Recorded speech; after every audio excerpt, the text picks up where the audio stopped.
So we're back in the studio. I'm DJB, and today I am joined with some people who are doing a very, very exciting project.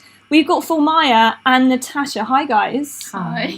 Just tell everybody, what are you getting up to? Because it sounds really, really intriguing. I know that's why I kind of wanted to have you guys on.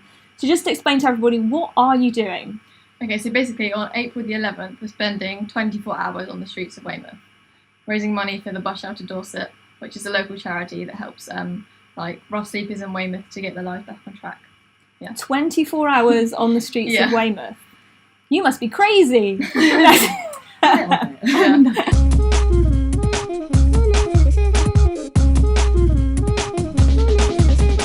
When I heard it, I sort of saw on Facebook that you were doing this project, and I just thought it was really, really intriguing. What kind of got you attracted to getting involved in something like this? Well, my mum volunteered at the bus shelter for about a year, and I found it so inspiring. She'd always come back and say what a great charity it was. So that's what got me interested in that. Okay. And then it was my silver Duke of Edinburgh, and I was thinking what to do for my volunteering, and I was like, oh, I thought it'd be a really nice idea to involve it with working with the Bus Shelter Dorset.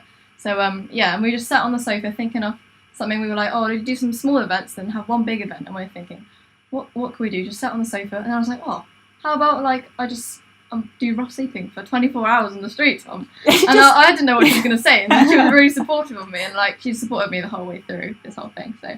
Oh, yeah. Fantastic! It's nice to have a supportive mum. Yeah, definitely. Yeah, I'm really proud of you. I think we've done a few events along the way, haven't we, since you were little? So we've sort of done. Are we allowed to talk about other? Yeah, you can talk about anything. We've done when Philly was 10. She did an 82-mile cycle ride for cancer research. Oh wow! We cycled from Bath to Maiden Newton with her brother. Yeah. Who was 13 at the time. Over 2 days, and then we did a 8848 challenge, which was a big karate fundraising event and a school event raising money after the earthquake in Nepal as well. Oh, wow. That was half that was really close to our heart. So this one's really local and something completely different. And we're really fortunate because we've got 4 other people joining us, 4 other ladies, well, one 15-year-old and 3 other ladies. We're meeting up with them today, aren't we? And having a little chat about it. So it's kind of gotten bigger from where it started then. Yeah, it was just going to be 2 of us doing it. But now suddenly it's just quite a lot of us, and it's really nice. There's a bigger event, Well, and we also sort of started off thinking £1,000 would be brilliant. Yeah. We were already over 1,600, and we know both a few of the other people who are taking part have raised a few more £100. Yeah. So hopefully, by the end of it, we'll have a good wad to hand over to the bus shelter, So tell me a little bit more about the bus shelter. For people who maybe are not aware of it or what it does, can you just explain what the bus shelter does? Yeah, sure. The bus shelter is a double-decker bus, which is basically being stripped out, and then you've got 14 beds that are up on the top on the top deck of the bus, and then downstairs you've got a little room that's got a couple of beds in it, and then you've got a sitting area, a wood burner, which is obviously the only form of heating through the winter. Right. It's really nice. It's got a really nice little homey atmosphere. Phulmaya actually, as one of her other sort of voluntary days or hours that she's put into the bus, she came along with her guitar and she played music for everybody. Cool. They really loved it, and they were really supportive. So supportive. That was the first time I was going busking that afternoon, raising money for the bus shelter as well, and I was really nervous because I've never been busking by myself. I've always gone with a friend, so I wasn't really nervous. And I played a few songs for them, and they were all so supportive of me. They really built my confidence up. So, and in fact, one of them got a few coins out, didn't he? And he said that'll start you off for your busking. And they were really, really genuine, really lovely people, and I think that was the. And it's the thing is, everyone has these stereotypes of people who are rough sleeping or homeless, but they're just people like us. Yeah. That have just got into a bad situation, and I really want to experience. Obviously, you can't experience what it's like to be homeless just from 24 hours, but I want to get an insight into what it's like for them sleeping on the streets. Yeah. Just a little idea, which is really good. And the way that the bus shelter is different from any other charity. There's some brilliant charities around here that support, give shelter, give food to local rough sleepers, but the bus shelter helps people in a different way because they're actually referred to the bus. Okay. And then they get to live on the bus, and they've got day-to-day support from staff and volunteers, where they can talk about any issues that they've got. I mean, a lot of people who are sleeping rough on the streets or got into a situation of being homeless have got all sorts of things that have happened to them in their life that have kind of been shut away, that they haven't had the opportunity maybe to deal with or work through. Okay. Bus Shelter offers an opportunity to talk about those things, and just to slowly find a way out and slowly find a way back into, you know, the trouble is in that situation is you become very separated from sort of everyday people and the whole world that, you know, that's out there, and they get kind of shut away and maybe ignored or thought of differently, and it's very hard then for them to work back into an everyday life and getting a job and all those, and it's very daunting and it's frightening for them. And so Bus Shelter offers an opportunity for them to come back from that, to talk about their feelings. It gives them a way in and a route into working through that, getting maybe a little bit of voluntary work, but by having the food and the shelter and the support, that's your initial little home sort of base. Yeah. And then from there, actually bringing them back into the everyday world that many of us are fortunate to live in, and maybe into employment, finding something that they want to do with their lives, finding a reason to enjoy life a little bit as well, you know. The people that I met on the bus were really, really special, really lovely people, and Bus Shelter offers them that opportunity really to, you know, come back into society. And like some people have managed to move into housing from the Bus Oh, Shelter as well. fantastic. So it's like really making a difference in people's lives. So I think that's really interesting. It's one thing that I didn't know about, because I'd heard about the Bus Shelter project. Yeah. It's been talked about quite a bit in Weymouth especially, but I think the impression you get is that it's kind of just a bus for people to sleep on, you know? And so actually hearing about what the focus is of the bus and how it can actually, I really like how it's not just really put there for people to rough sleep on and then leave, but it's there to help people move on and make changes in their lives. So it's got a really positive focus with it. It has, and I mean, some of the guests, I was there for 14 months, and some of the guests were there, you know, the whole of that time. So it's really working with the individual guests. It's not like a set way that this has to be done. It depends on the guest, depends on what issues they come with, you know, what's happened in their lives to put them in this situation, and working with them to try and work through sometimes their addictions.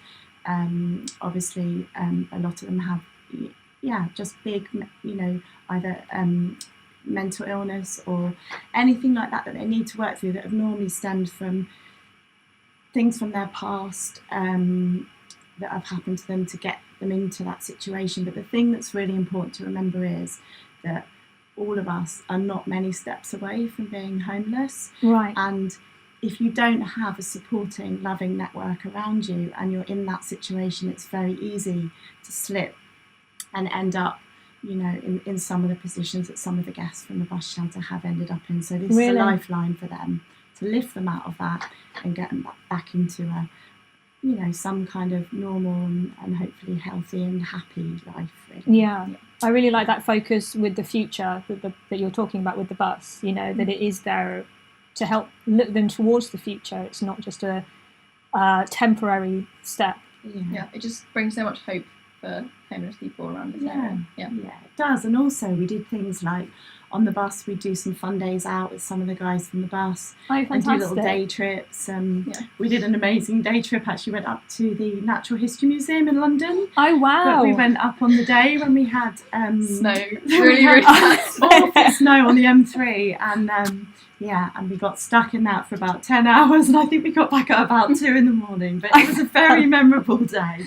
So we've done lovely things like that with them as well. And just, you know, 'cause sometimes going out and doing activities is a really good opportunity for people to talk about how they're feeling. And if they're just in Weymouth and they're just on the bus, it's, you know, like anybody, I've always found with my children when they're growing up, quite often in the car when you're travelling, that's when people open up and that's when they share things. So by taking people out of that space sometimes and doing something that's, well, normal for many of us, you know, it gives them that opportunity to just be whoever they are and not the person sometimes that they feel maybe when they're sleeping off on the streets. Fantastic. So how did you get involved with the bus then? What kind of inspired you that was what you wanted to focus on for this project? Yeah, I think it was mainly because my mum was working there, and so you'd seen a little bit of it. Yeah, I'd seen it, and she told me about it, and like how amazing it was, and that's really what kind of got me into it in the first place. And I think you were quite disturbed by the numbers of homeless that there are out there now, and how that's increasing every year. And when we talked about it, you were kind of pretty shocked about it. Yeah, it's a major issue in the UK, and we do hear about it on the news, but like I don't think people realise how large scale the issue is. Really, it's really and bad, it's on the rise, isn't it? Yeah. And that's the thing, you know, we live in a civilised part of the world where this shouldn't really be happening, and everyone should have the opportunity of, you know, having somewhere to live. And we often think of charity having to be like far from home, but you can just look on your doorstep, and there's people here that need our help, so we should help them as well. As well. As well. Yeah. So as you mentioned that you've done a little bit with the bus already, doing some other types of things. So you've been raising awareness at school, haven't you? Yeah, so I've done some stalls at school, cake sales at school. Nice. We've been handing postcards around to like raise awareness. I've been busking in Weymouth, managed to raise £115 just doing that. Oh, fantastic. Yeah. And 150 with cake sales, and just talking to people in schools and around the place about the bus shelter just raises that awareness, doesn't it? Because I think it's very easy to live your kind of quite relatively comfortable life and switch off from those things that are happening there. So, you know, and just even I think things like when you're walking around Weymouth or wherever it might be, and if you see somebody who's homeless, it's not necessarily a great plan to hand money directly over to them, but just acknowledge them. You know, and acknowledge you might not have any money that day, but you don't need to ignore people. Like a smile goes a long way, just a bit of acknowledgement. Often the people on the bus said when they were homeless, they felt invisible. Really? Because people will just walk past and they just feel really insignificant. And one thing the bus has brought to them is feeling like more visible, and that they're like important. Was that one of the impressions you had when you went to the bus? You actually met people? Definitely, yeah. I think that's really interesting, because I think, like you said, everybody's in their own little bubbles, and you kind of just have preconceived ideas about people who do live on the street, and you might just see them, and you do just kind of get into your own rhythm and just blank stuff out. And so I think actually going and seeing and interacting with it, you actually get a really interesting perspective, and you get to see a little bit deeper into the whole environment. Yeah. That's right, and beyond that surface level, and this is about giving people the opportunity to change. You know, it's not saying that everybody's, you know, lived a completely pure and innocent life or whatever. It's about I'd like to think I tried.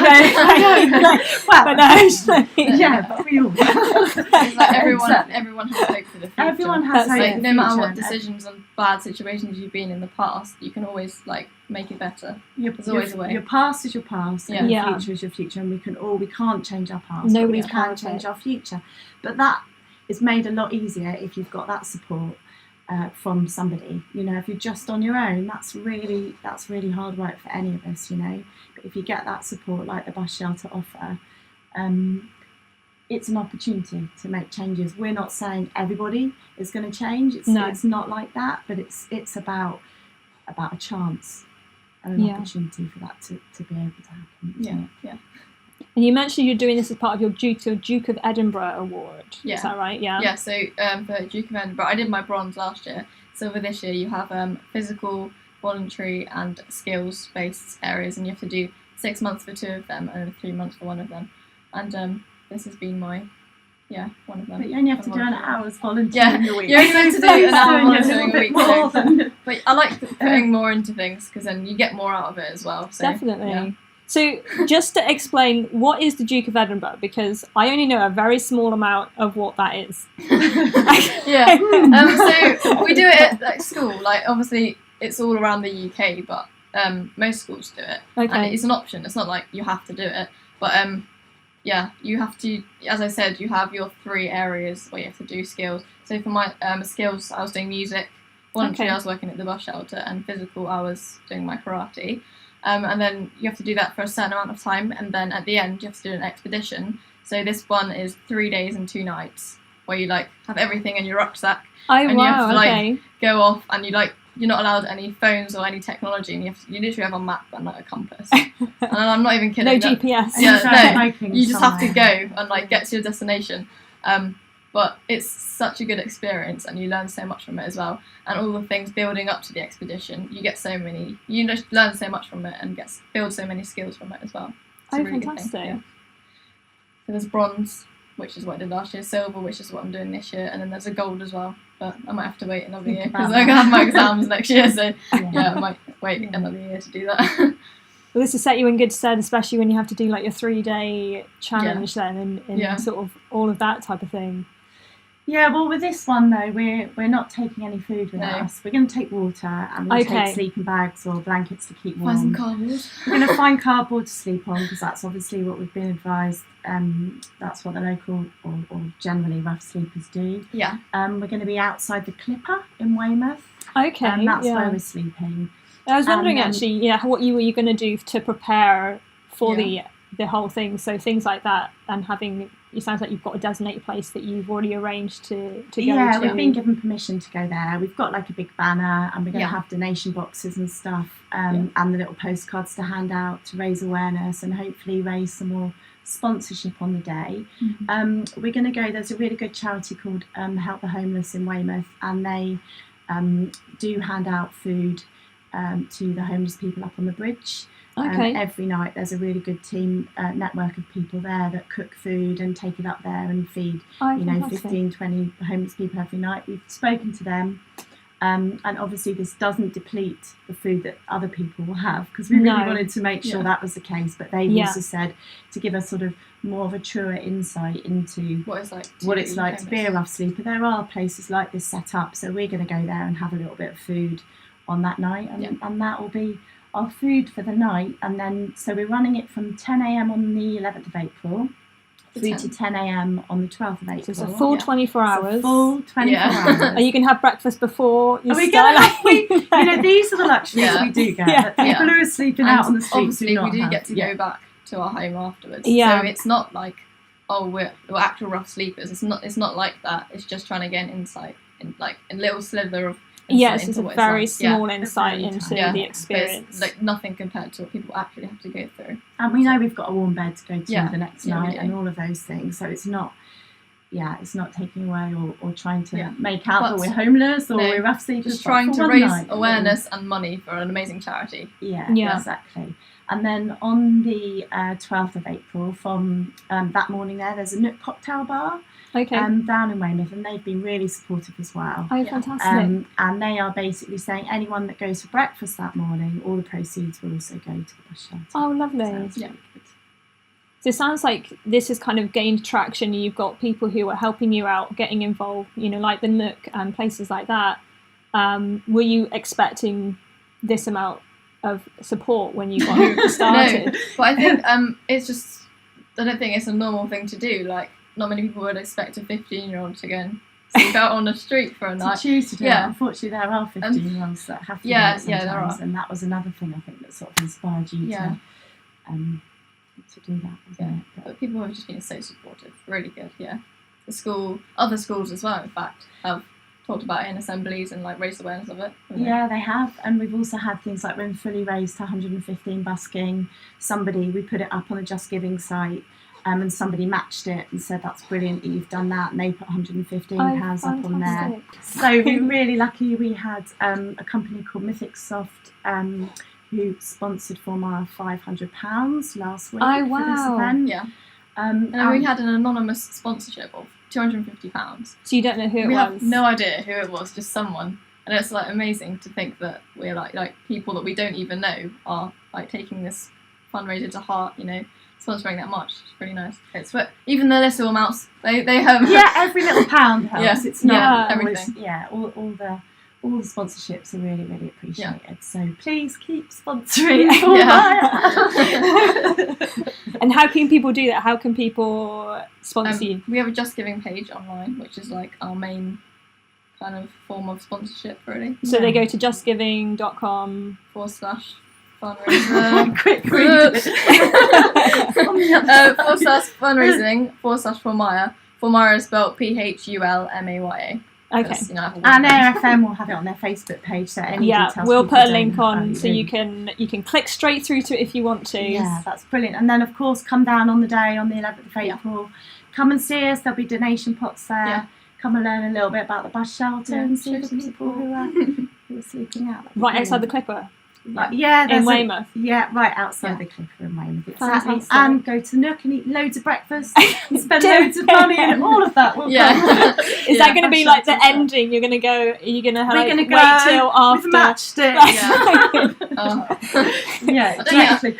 I don't think I'm going to be sleeping. I think we're going to sleep. No. No, I think No. we're Might drift in Anyway. and out for a couple of hours. So that should be, yeah. So those are Yeah. the main. We have got an email address as well, but I think those are probably the best. Yeah, the best that's ways great. to get in contact. I think that's really interesting as well because I think, it is only 24 hours, Yeah, but when I first heard it, it's almost quite shocking to think, especially when people say it's a 15-year-old yeah, going out on the streets for 24 hours. You kind of think, wow, like that's really, Yeah. really impressive, and it does make you think, could I do that? Would I do that? And you Yeah. kind of second guess yourself. Did you have any negativity that came? Was anybody ever worried? So about many you? people. Like, Really? like the amount of people, like lots of my friends have said, been very worried about me and be like, oh, make sure you're safe, make sure you're safe.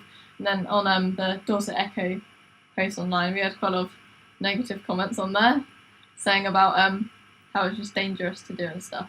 and people criticising yeah. a little bit that it wasn't really being homeless and stuff. Yeah. So that wasn't what this was about. This is about a sponsored event. Some Yeah. people walk 26 miles, some people, Yeah. and this is about spending 24 hours on the street, getting a little taster, and showing support. Yeah. of a brilliant charity. So, And I think yeah. that's the really interesting thing, talking to you a little bit more about it, because I think when you first hear it, you think, well, there's a 15-year-old just going to go out on their own and do it, but Yeah, no. actually it's with people, and it's, it is structured in a sense, because obviously you're doing it for the bus shelter in Dorset. There's a lot of involvement that people have got into it. It's not like you're just going out on the streets on your own. No. But I think that having that shock factor does actually get people to stop and think, you know what, but there are, like you said, there are 15-year-olds who have to do that. Yeah. You know, so it's not like that's what you're doing, but it raise awareness of the fact that is what in reality some young people have to do. Yeah. And that's what That's it's true. about, opening people's eyes Yeah. up and making people just stop and think for a minute.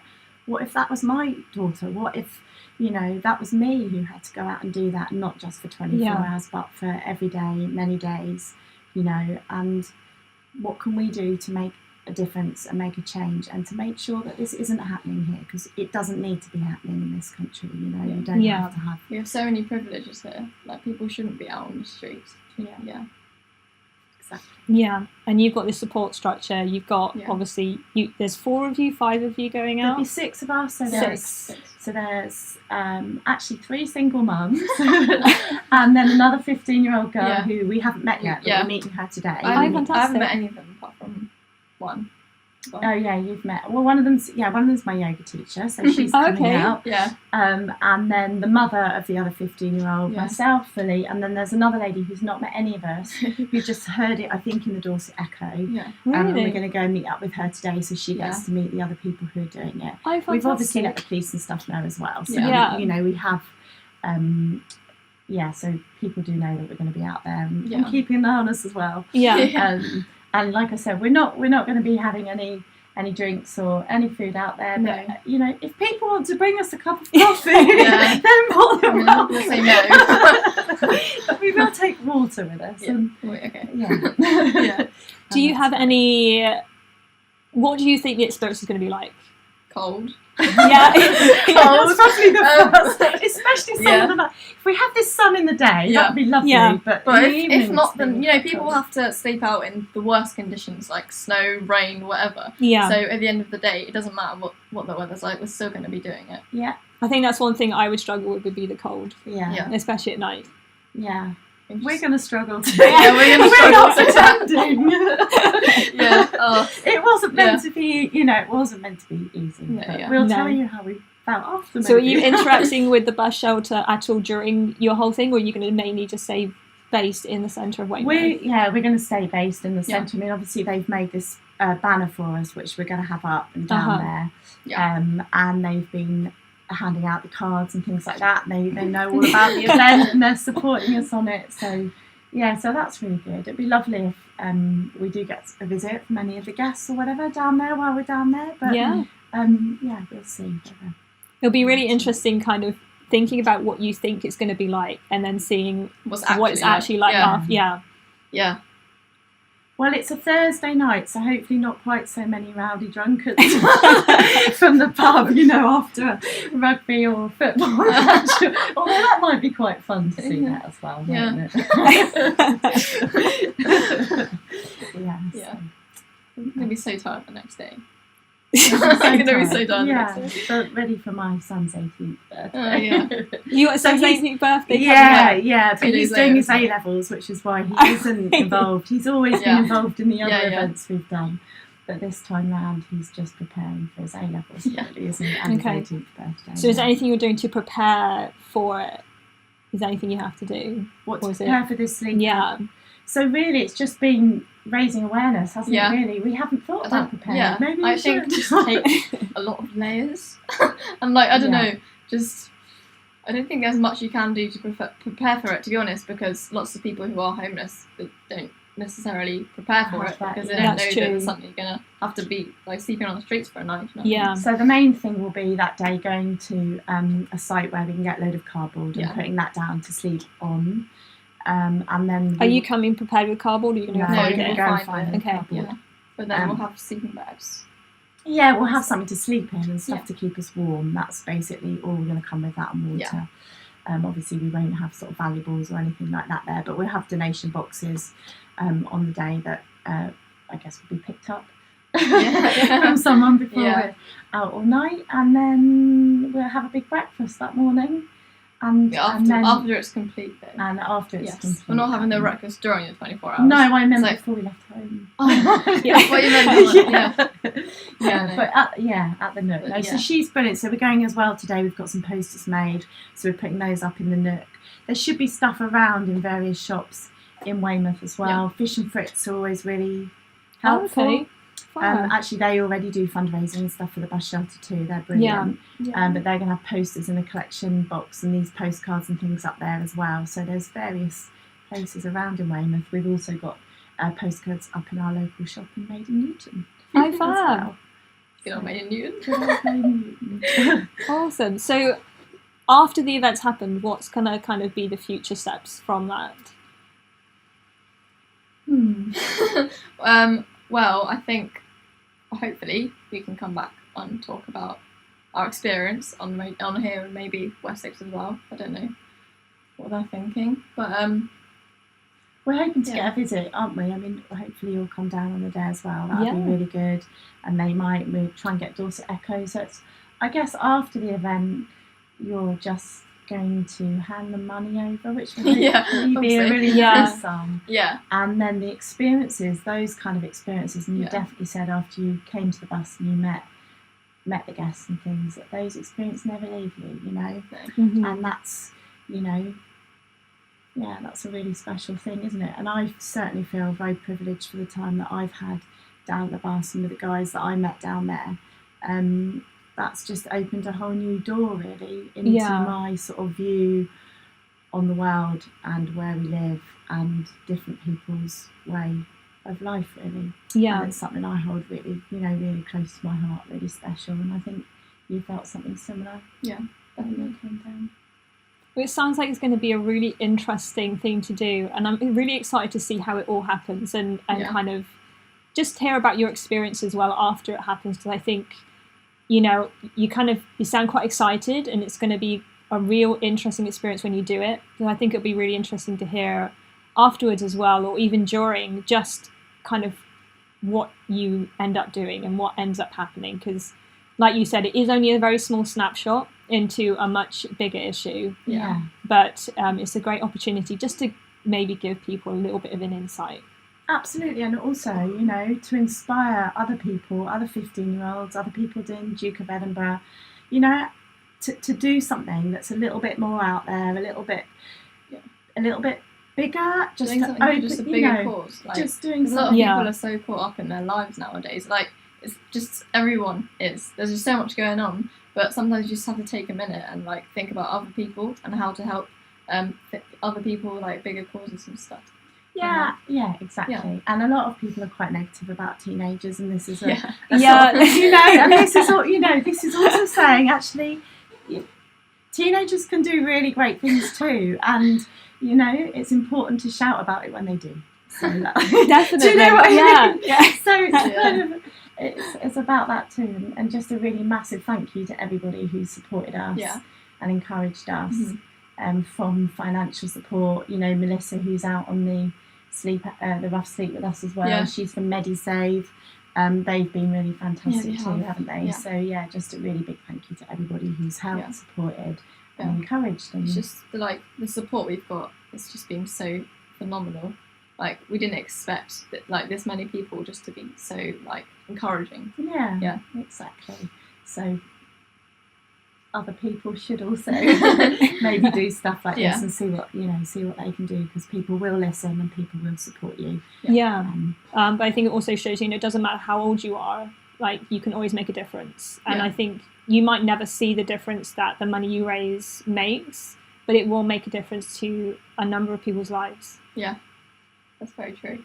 Yeah, definitely. Like we often think things well, and to be honest, just the fact that you went and spent that time singing on the bus, they were so stimulated and so kind of like buzzing from it. It was really, you know, really lovely to see that. So it doesn't have to be big fundraisers, or it can be, you know, it can be little things. And actually, when I was on the bus, there was a couple of things like really quite young kids donating their pocket money and stuff like that to the bus shelter.